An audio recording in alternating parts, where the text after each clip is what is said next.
Welcome back to Sidewalk Skyline Podcast. On this episode today, I've got my good friend Bill Reilly. Hello. And we're going to be telling stories. We're on a road trip today. The bank of episodes ran out, so we have to go to Peterborough to gather a few more episodes for the podcast. So nothing like a road trip to fill our time and get some great content for the podcast. So Absolutely. Shall we get in the car and go? Let's go. All right, let's do it. So back at the end of 2019, as the idea for the podcast began to emerge, there was a critical conversation with Bill Reilly and myself and a couple other people when we said, hey, why don't we do a podcast? And I'd had the idea perking in my heart for a while that there was a lot of things that God was doing in Canadian cities, and it would be great to start to gather some of those stories. So, Bill, I'm going to just move the camera over here, so we'll see if you can drive and talk at the same time. Let's maybe just go back a little bit and talk about how we first met. Bill, what's your recollection of how we met, and then I'll correct you. So should I add entertainment value or? Yeah, absolutely. Okay. I was involved with Christian athlete hockey camps and had worked a couple of camps, a number of camps actually in Windsor or in London and in Waterloo. And when I moved to Windsor, I was asked to open a camp in Windsor. And with the Christian hockey camps, they're wonderful. I mean, they're a great way to for hockey players who never darken a church's door to get to know what Christ is all about. And we've had great success leading hockey players to the Lord. So I was asked to open a camp in Windsor, having moved to Windsor with a television station. And so it was basically a Windsor-Detroit camp. And I loved the camp. I love everything it stood for. The thing that really bugged me was, at chapel time, they wanted church music. And that's fine for old people like me, but young kids who have never been in a church, they don't recognize it, they don't get it, and they dislike it. And so I was looking for a band, a Christian band that could do chapel for us. And I was actually talking with my friend Mark Gilman, who was on a Detroit Christian radio station, and he said, there's a guy in Windsor, a pastor, who has a band called Two Fish. And he said they're really, really good, and I think you should give them a call. So, long story short, called Kevin. We had stir-fry lunch together, and I said, how much would you charge me to do chapel time at our Christian athlete hockey camp? And he said, nothing. I said, okay, it's a deal. So that's where Kevin and I met. And it was, we call it God math. Our camp was really successful. We had a lot of kids turn their lives over to Christ. And then, as Kevin and I got to know each other, I wandered over to New Song Church, and they held me hostage for 20 some odd years. I started actually working with the youth, and that's the Coles Notes of how we got together. Yes, that was about 20 years ago, and it's funny how God works, because you've been an athlete from the time you were a kid in school. You had kids in hockey and baseball, your own kids. Now your grandkids, some of them are sports minded. you're a sports nut, Yeah. and I am the farthest thing from a sports nut. So the idea of a hockey camp has very little appeal to me personally, but the opportunity to try something new and to bring music to the youth at that time, that was why I didn't hesitate to say absolutely, let's do this. Yeah. And I think that's something that being if a person has openness and says, okay, well, this isn't my thing, but maybe there's something here for me. There's something I can do. Yeah. It's amazing the doors that God will open, and Absolutely. I forget how many kids there were that gave their life to Christ at that camp, but there was a lot of them. I think we had 140 kids registered, and there were like 30 or 40 went forward the first night. Wow. It was actually the second night. First night is always housekeeping, don't do this, don't do that, this will get you kicked out. Yeah. The second night, actually John Van Beesbrook spoke. And, I remember that. And he talked about how his brother had tried to make the U.S. Olympic team in hockey, and he got cut, and he took his own life. And that really that resonated with the kids. And coming from a former pro, he's a really great goaltender. Just everything just led up to these 30 or 40 kids. I forget the number. Numbers don't matter, but it was a lot of kids. Yeah. And one of the pros actually came forward and said, I've been faking it, and I want to accept Christ as my Savior. Wow. And I'll never forget Kevin's reaction when he was hauling the equipment out and putting it in the car, and I said, that was pretty cool. And he goes, yeah, let's do this again tomorrow night. so that was pretty neat. And that, that was an instant bond for Kevin and myself. Like, I came over to work at New Song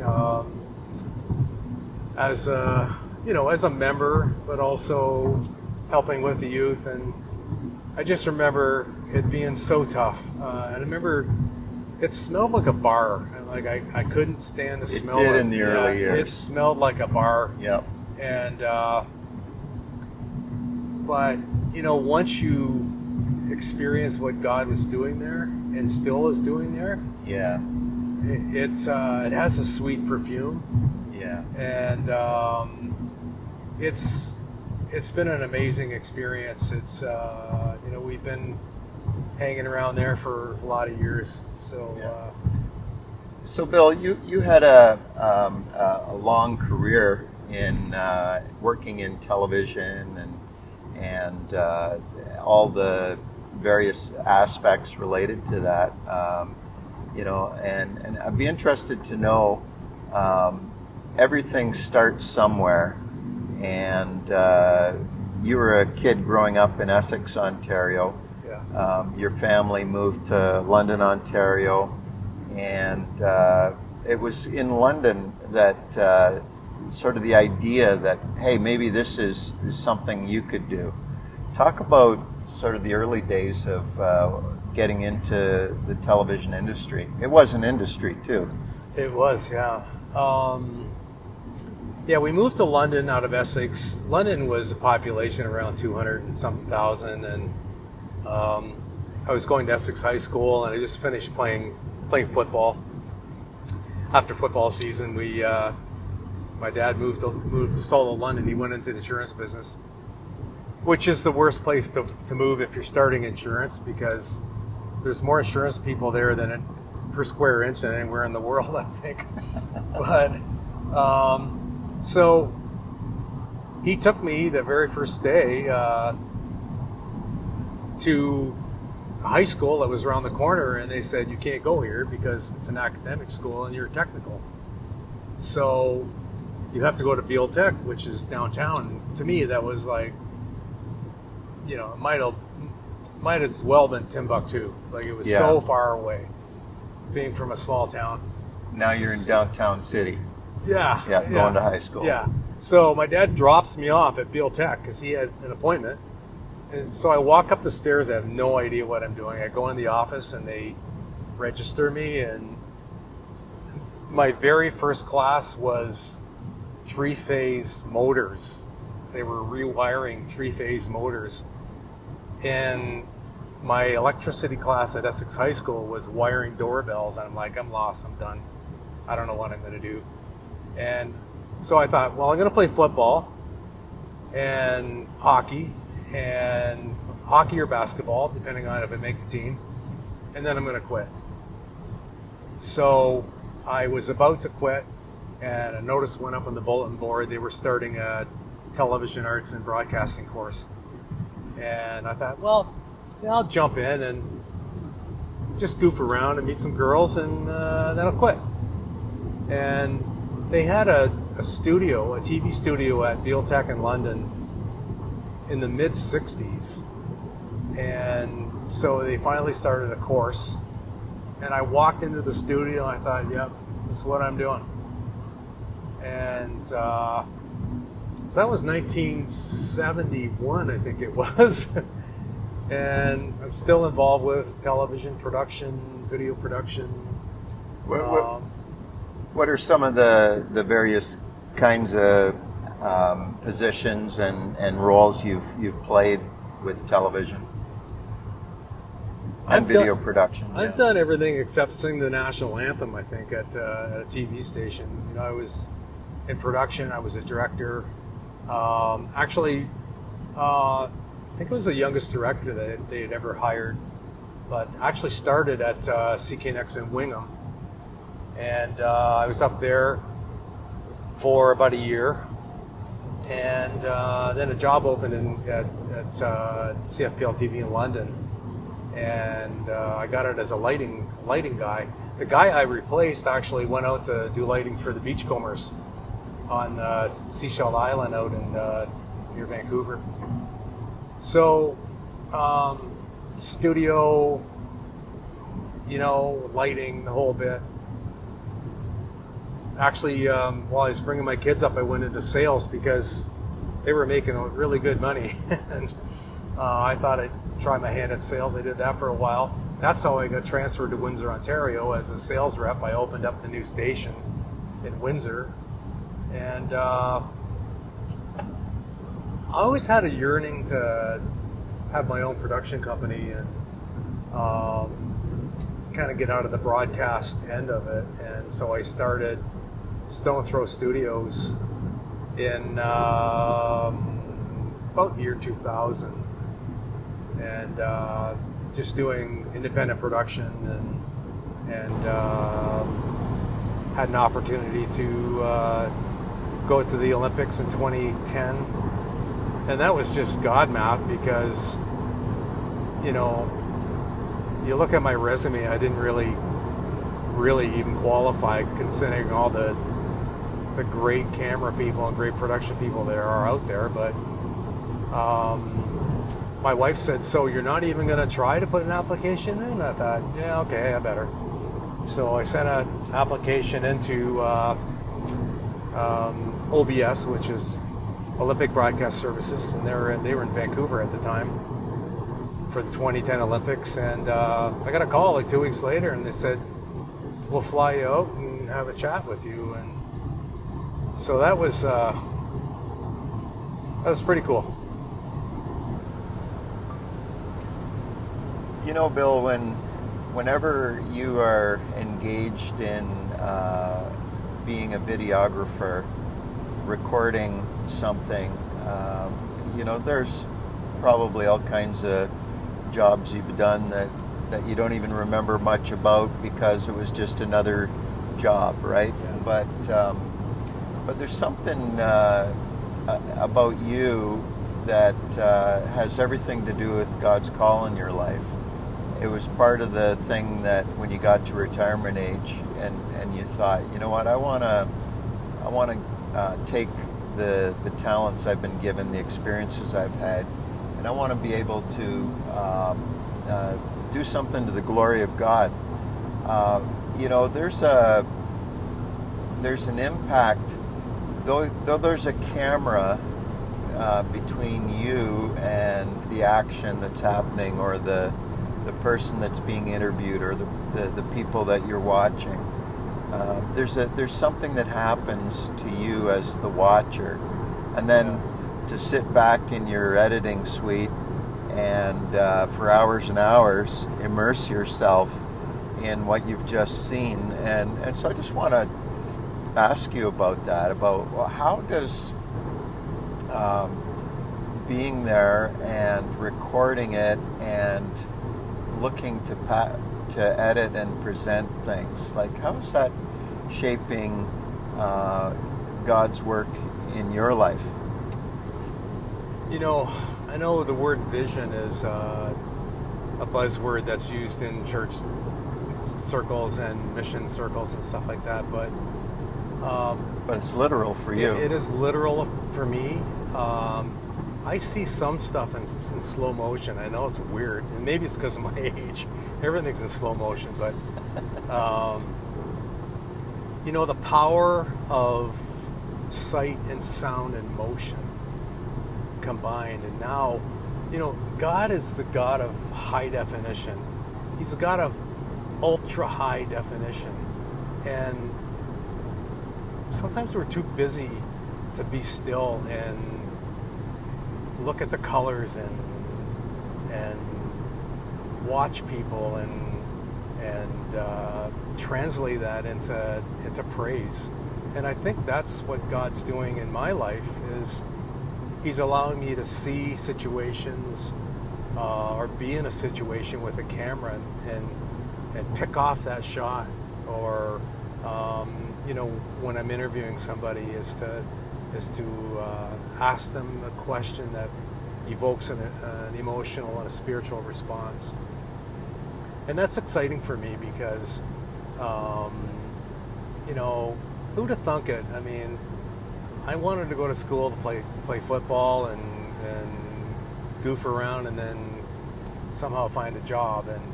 And God had put me in this process of working at different TV stations and working in different functions, as a lighting guy. And back in the day when I learned lighting, we were taught lighting by CBC standards, which used to be, actually their technical standards are still really high. And so we had the best training that you could get for that kind of stuff. And it really hasn't changed that much. I mean, the media, the quality has changed and the way it's delivered has changed, but God's allowing us to see the world in high definition right now. Yeah, that's an incredible thing. Yeah. I think about, around, was it 2010, the Vancouver Olympics you mentioned? Yeah. And sometimes when you're on a shoot, you're working as part of a crew or a team, and you have a very much patched in with others. Other times you're working, more as an independent. Yeah. And talk about the experience of being at the Vancouver Olympics. That's a global event, and to be a cameraman. What were you shooting, and what were some things that you were learning and seeing? How was God speaking to you while you were there? That's a really good question, and it's funny because I was probably in my opinion, the least equipped guy there in terms of experience in that. And it wasn't always camera work. It was sometimes pulling cables and trying to configure the control rooms and stuff like that. And a lot of it was the setup that was tough. And there were some phenomenal camera people there. I still see a couple of guys once in a while doing the major golf events and hockey. You know, I see one guy, Craig, I see him doing the Boston Bruins games and stuff, and I'm like, I'm not worthy, you know. But the cool thing that happened at our venue at the Sliding Center was there were kids there from Asbury College in Kentucky, and they were being kind of pushed around a little bit, you know, like, oh, your college kids, get out of my way. And were they working? They were doing like contact training there, okay. And they were being paid. Mm-hmm. And so I really kind of felt for them, and I noticed them at the lunch, like where we ate lunch. We had like 200 people on our venue. They sat together, and I noticed they were all praying. They would all say grace. So I went over and introduced myself to them, and so I kind of helped them out in their journey, you know, doing the stuff they had to do, and became friends. And I'm still friends with a couple of them. And, you know, the really awful thing that happened there was the very first day we were live. It's hard for me to talk about, but is that the bobsled? The guy from Georgia, Nodar, he went off the track and got killed. Yeah. And we had walked the track a couple days before that with camera people and production people, and I remember I'm with Craig, this guy from Boston, and he said to me, I don't like that turn. It just went off. Like you could see marks where the sleds had come very close to the edge, and we both looked at each other and thought, oh well, you know, what are we going to do? Very first morning, Nodar's dead, and I had met him the night before. Wow. So, you know, we were sent home, and I had actually checked in when I got to Squamish, where I was staying with my son. I checked in the week before with a little church on 99 Highway called the Church on 99, and I would worship there when I wasn't working, and so I went right there, and I said to the pastor, you need to talk me off the cliff here, because you know, it's pretty heady, and that's an important thing too, is having contact with a church and a pastor. You know, like, that's so valuable, and you know, they're there to pray with me, and then I was able to witness and minister to the people who were reeling from that. You know, we had to go right back and do the job, and it was tough. And there was a girl who was a freelancer from Toronto, and she was on the camera right behind where Nodar came off, and he'd hit a pole at 140 kilometers, and her camera was right there. So she had a couple of days off, and I got together with the kids from the college, and we prayed for her. Yeah. And I told her, I said, I don't know what you're going through. I imagine it's pretty heady, but I said, all these kids from Asbury, you're on a prayer list. And she started to cry. So, wow. You know, right there, that's, to me, finding a way to bless somebody and to care for somebody. Yeah. You know, I'm not a pastor, but, you know, we're rubbing shoulders together. Yeah. You know, so. Well, it's interesting when we sign on with God for vision. Sometimes there's a pull because we can see something in the spirit. There's a purpose. There's a meaning that compels us to go be among, to do what we're called to do. Yeah. But vision also includes sometimes seeing in high definition things that you don't want to see. Absolutely. Yeah. And so talk about, you know, some other experiences where, you know, being a producer, you've seen things, heard things, been face to face with things, and maybe some other urban centers. You know, where have you felt some impacts? I had an opportunity to go with a missions team, it was a medical missions team, to Panama. Right. And it was Mission Clinics International out of Detroit, and I had a connection there. And so they were building a medical center, a church, and a recreation center. It looked like a big arena. Just about 50 miles from the Colombian border. It was in the jungle, and so I went there, and it broke my heart. Yeah. The Kuna and the Embra tribes, beautiful, beautiful people, but they can't get health care. I mean, they had one ambulance for 500 square miles. Wow. And it had one little oxygen tank in it. And so Dr. Moore was the doctor. He worked at Detroit Medical Center. And he was an amazing young man. He learned Spanish in record time.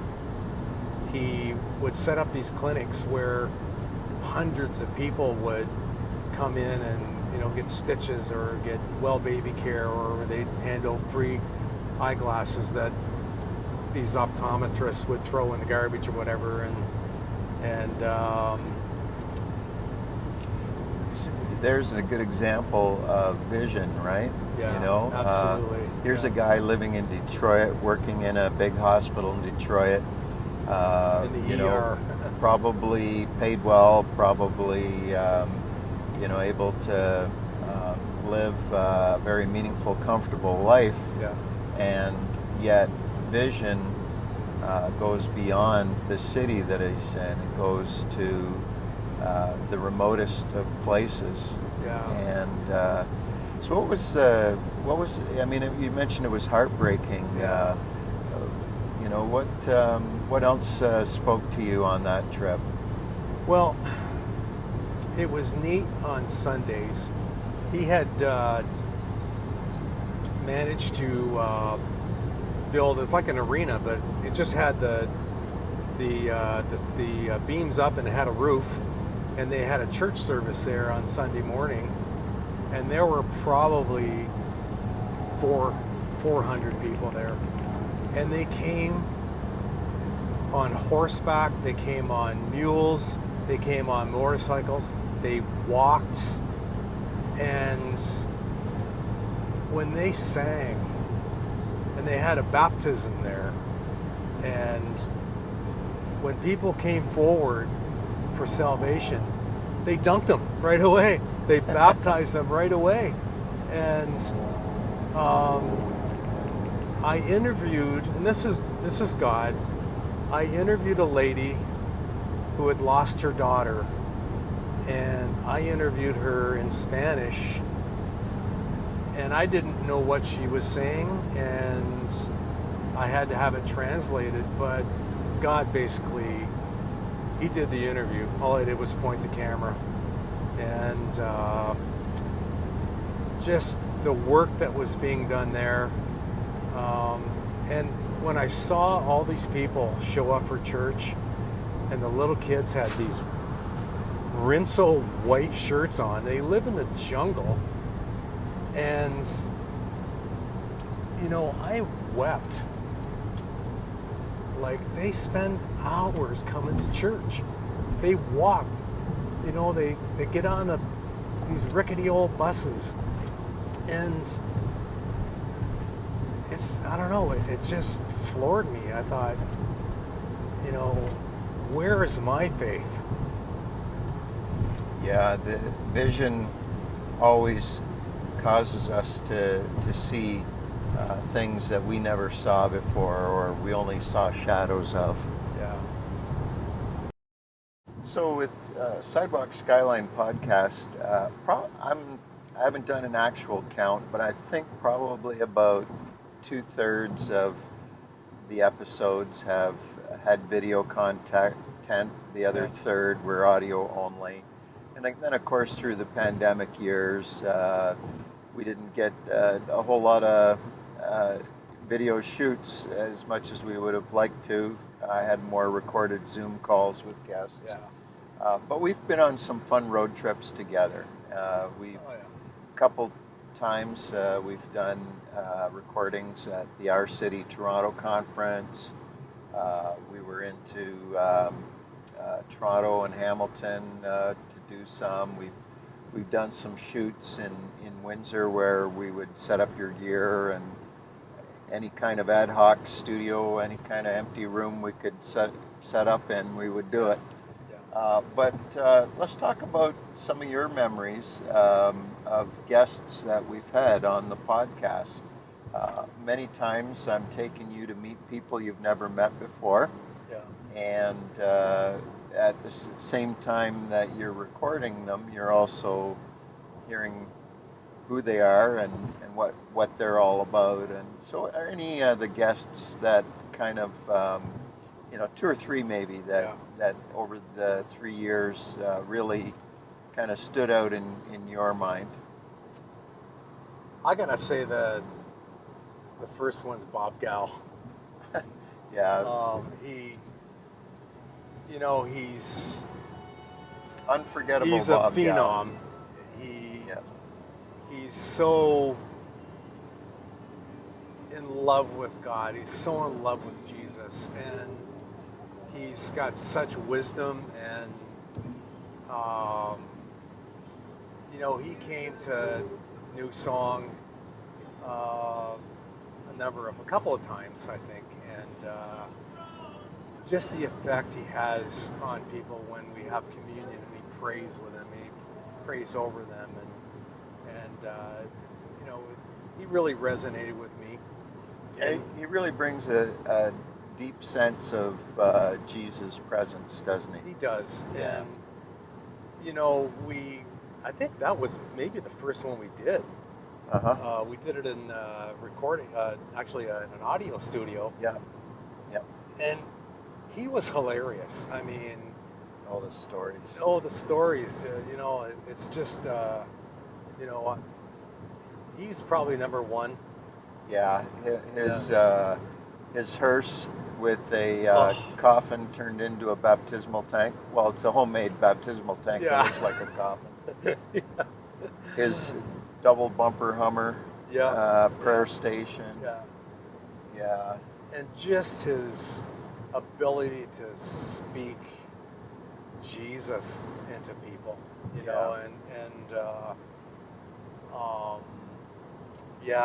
definitely.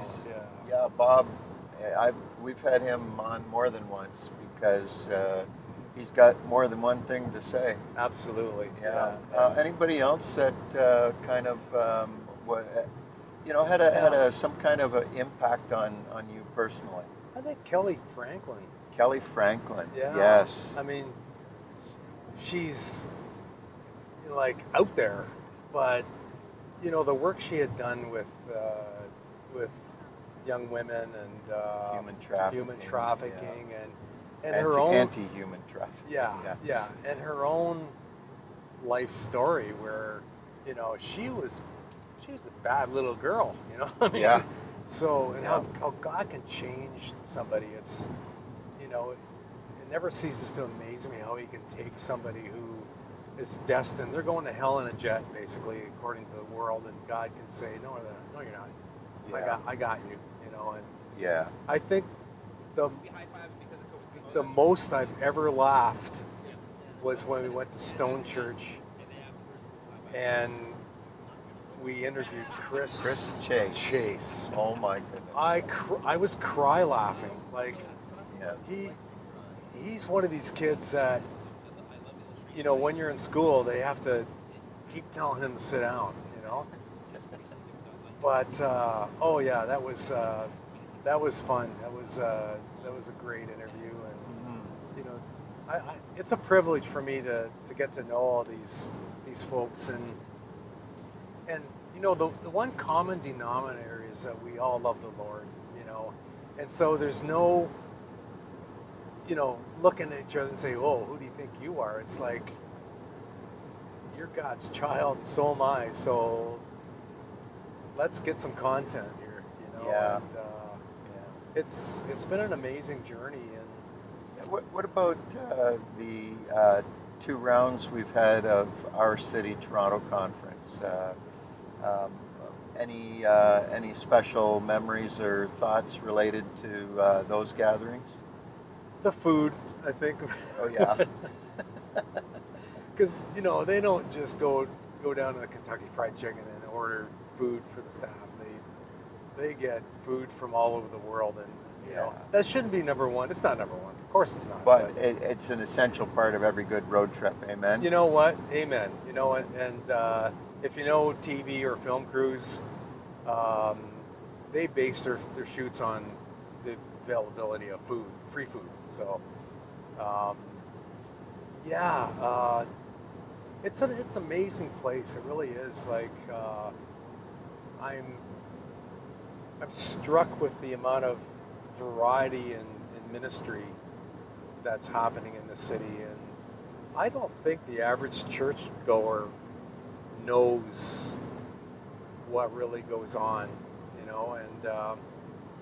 I think that's probably the thing that it's overwhelming at first to think, well, how does all this get done? But there are people in the trenches in the city, and it's such a great example for all of us to say, I might not have this skill, but I can do this, or I'm not a great preacher, but I can come alongside somebody and feed them, or I can be their friend and speak to them. That's a great conference. It really is. Hey, I think it would be good to talk a bit about the project that in Windsor that you've embarked on around addiction, and talk a bit about again the whole theme, I think, in our conversation here is vision, and how what you see goes inside and affects you. And so talk about that project. Yeah, that was, I actually saw a video, kind of a poorly done video, on administering Naxalone? Narcan, whatever. Yeah, Narcan. Narcan. Different names, yeah. And it was really poorly done. And so I got the tug, and I phoned the lady, got in touch with her. Her name was Lisa Valente, and she's got the biggest heart, former addict. And she's just trying to teach people how to, keep somebody from dying, from doing an overdose. So we had a meeting, and God just tore my heart out. Lisa had started this organization called Stop the Harm, Family Stop the Harm. And I said, is there a way that we can get former addicts, people in recovery, together and just tell their story? And she said, absolutely. So she organized like 20 people. I phoned Kev and said, can we use New Song? Because it just seems to be a natural, it's naturally where you want to go, right? And a lot of people had been there. They'd been through New Song, or they knew of New Song. And a lot of 12-step meetings at the church. Yeah.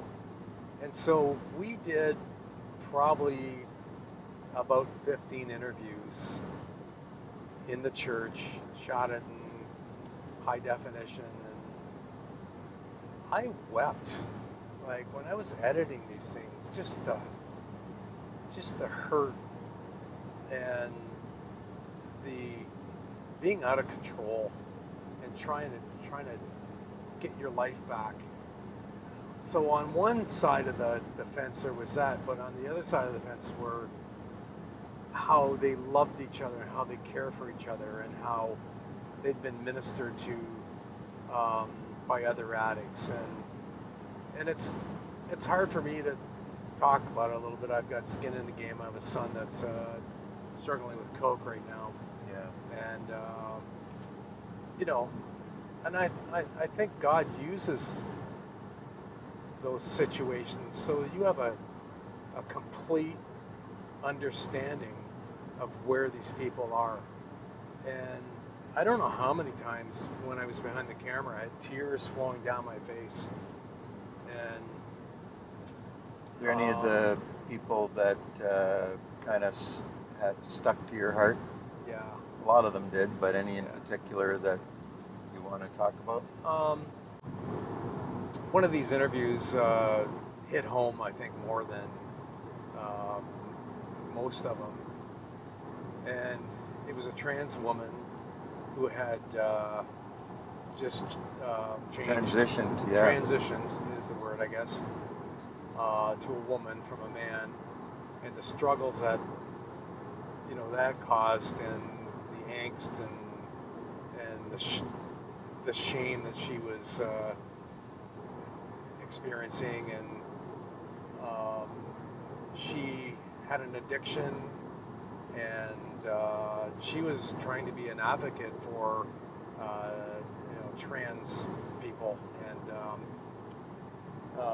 her story really hit me hard because I don't understand it, but I want to, and I didn't really have a lot to offer her, and I felt bad about that, but all I did was just love her as a child of God, and so we joked around about a few things, and her story was really, really strong, and it made an impact on me because I think we all have our own biases and thoughts about transgenderism, but they're still God's children, right? They're still God. They belong to God. And so would you say that in that instance your sense of mercy overshadowed your sense of judgment? Yeah, that's a really good way to put it. And she thanked me. We put that up on the internet, up on this website, and she thanked me for doing that.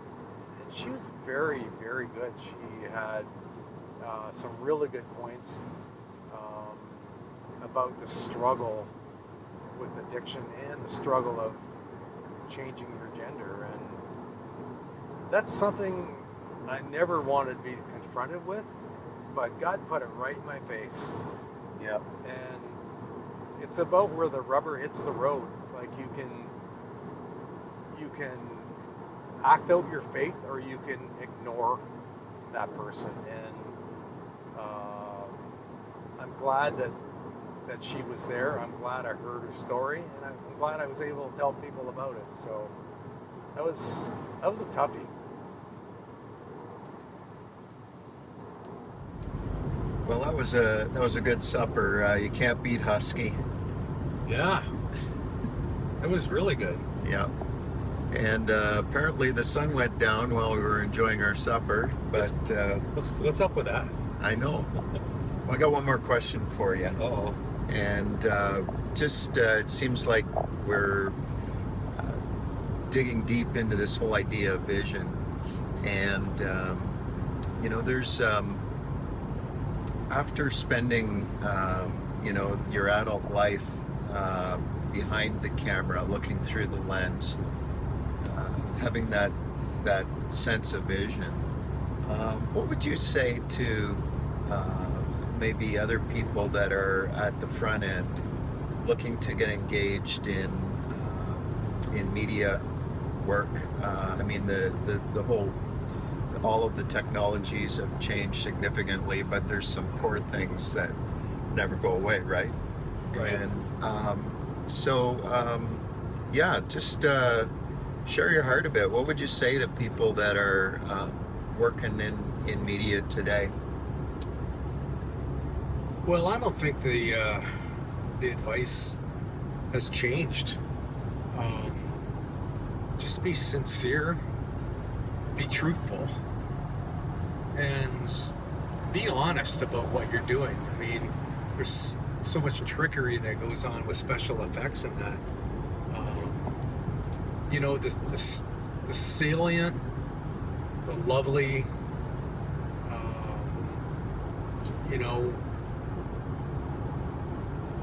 God's a high definition God, and Right. there are opportunities to proclaim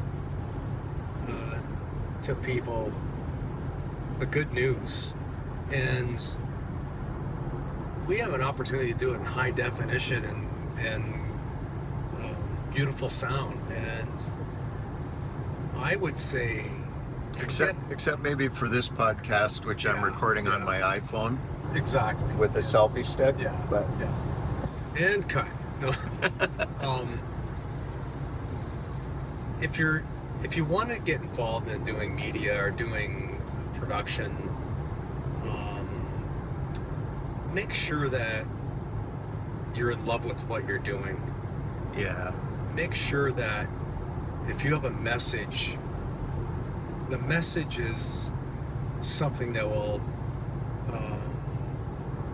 help someone and encourage them and educate them, especially when it comes to the things of God. As I said, God loves beauty. He created the earth. He created all this beauty we have. We have an opportunity to show it off in super high definition. So Right. toss away the garbage. Do something that will glorify God, right. and He'll never let you down.